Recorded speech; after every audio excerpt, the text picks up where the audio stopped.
What's going on, everybody? Welcome back to another recap. It is Saturday here. I'm bringing you guys a little market recap and the stocks I'm watching and the price levels for next week. As for yesterday, as you guys can agree, this yesterday, Friday, was pretty boring.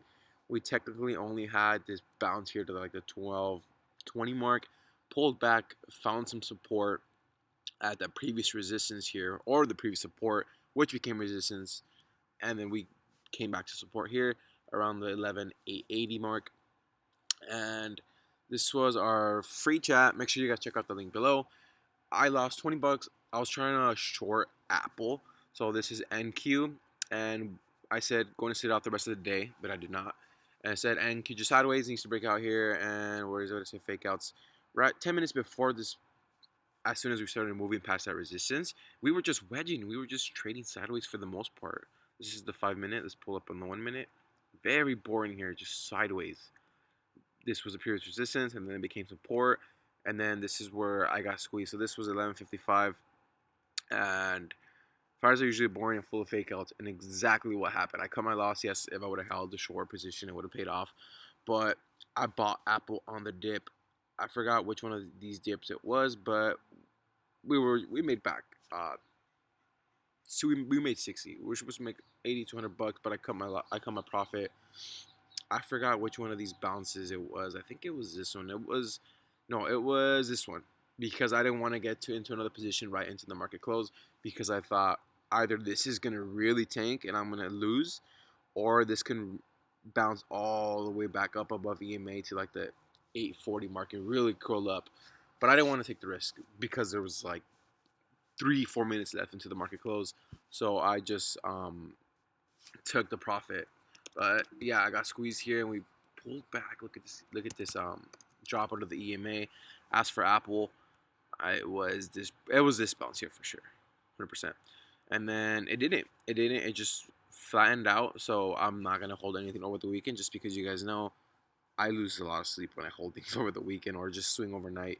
I just tend to keep my position in the back of my head. But as for Apple, what prices am I looking for into the next coming week? I know one of my buddies had texted me and said, "How were we able to predict this drop here on Apple?" And remember the event and buy the rumor, sell the news, or buy the rumor, sell the facts. A lot of these events or a lot of these ERs or a lot of these companies are going to get a lot of momentum, a lot of hype.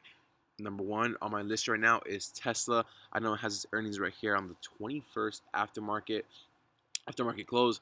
So when is that? Let me pull up my calendar really quick. That is next Wednesday. So Monday and Tuesday, I'm gonna be playing that thing like a sniper. As for Apple, look, it took a dump that day, and I mean, look at the price it was trading at pre-market the day before, 119, 118, and it's pre-market. Um, the next day is like at 127. So if you're trying to buy this up here and trying to chase it, you're asking to get burned. So I don't think I forgot. I don't think we played a dip buy on this one, which would have been an amazing play. But as for dip buys, I'm gonna be looking for a lot of crashes. So I'm kind of glad that we kind of sold off into the market close on Friday. We kind of got maybe a little insight of what's gonna happen next week. So I'm gonna be playing what I see. So as for some basic technical and resistance, this is probably the second level I'd wait for. Depends all on pre-market because look, this can happen. We could be big time up pre-market, which I tend to not like. Um, it played off on Neo, which we'll pull off. We'll pull up right now. Neo paid off. It was a big pre-market and it continued to run. But for the most part, when they're up, what I've seen is when they're up big pre-market, they tend to pull back to like mid-level of where they were pre-market, and then that dictates the level of where we're going to be trading the rest of the day. Either it's going to hold support there and fly past that pre-market high, or it's going to hold support there and just take a dump and come back.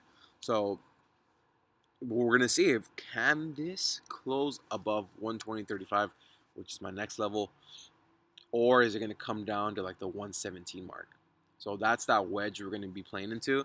But ideally, I'd want some momentum and some confirmation. I don't want to be stuck watching it bounce past like this from support to resistance. Like, that's so boring, man. There's not a lot of volume. It's just dead. It's not moving.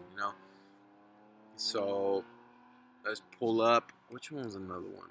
AMD was another good dip, I believe. Yes, it was. This one right here, 82.41. I didn't catch this one. Usually I don't try to time the bottom or the top. I never try. You never get it right, anyways. Occasionally here and there, yes, but you'll always sometimes buy not at the lowest price, or for the most part, what happens is you won't sell at the very top. So even just like with Apple, 10 cents was profit per share was what I was looking for, and I got it. So usually I always just try to sell 1 cent under the bid, or 2 cents, just to get filled in. Yes, you leave a little bit of profit on the table, but you don't want to be caught trying to sell as it's coming back down and you're not getting filled in. So it's always better to do it that way. Alibaba. I will talk about Zoom right now. Alibaba is always one of these slow. It's like a slow tank. It holds its uptrend, and I always doubt Alibaba. I always doubt it. Usually it's Friday, guys. It's midday. It's slowly higher, but higher lows, and it breaks out. But I usually just leave it. Zoom, on the other hand, was one I was going to hop in. Or was it 560s right here? Yes, I remember this candle right here. So as soon as it started breaking out, I'm like, damn, it did break out, and it went to 565, and then it started pulling back, and it held that support here, and I'm kind of surprised it didn't come all the way back down to the 550s. So I could have made a profit there, but I don't think I have the patience for this one. Let's see, 1 hour, 520s is probably going to be the next level, or the first level of support, and the 540s. So these are the two support levels we're going to be watching. As for another 52-week high, um, maybe we could possibly squeeze to like the 570s pre-market and pullback. We'll see about Zoom, but this was also me when I watched this. As for Tesla, probably stock you've been waiting for. Where was the 4 hour? Let me see. 4 hour. We were watching this one like a hawk, right at the 460 level. You can see the resistance is still there. We might pull back to like the 430s. Remember, keep in mind the SMA is at the 423 on the 4 hour. Let's pull up the daily really quick. Still decent uptrend. EMA is about to be touched.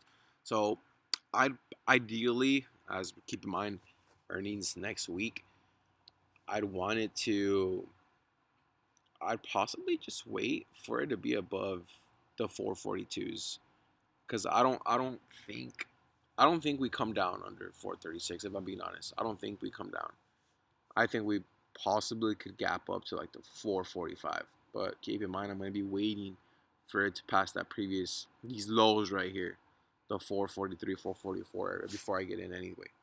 So it's kind of hard to play it on the 1 minute. I don't think it doesn't have a pattern here other than this midday here, higher low, higher low, higher low breakout, which I've noticed tends to happen a lot on Tesla, and we played it before. I don't think it's probably going to be in my best interest to play a position, especially as we head into earnings like this. I want this to have some momentum in the morning. I don't want it to be forming higher lows off taking a dump in the morning. I don't want it. I don't want to buy it on its lows here and hold it midday on a Friday. You understand what I'm saying? I I I'd buy this dip 100%. I'd buy this dip, but you best believe I'm going to be selling it 1 minute, 2 minutes after.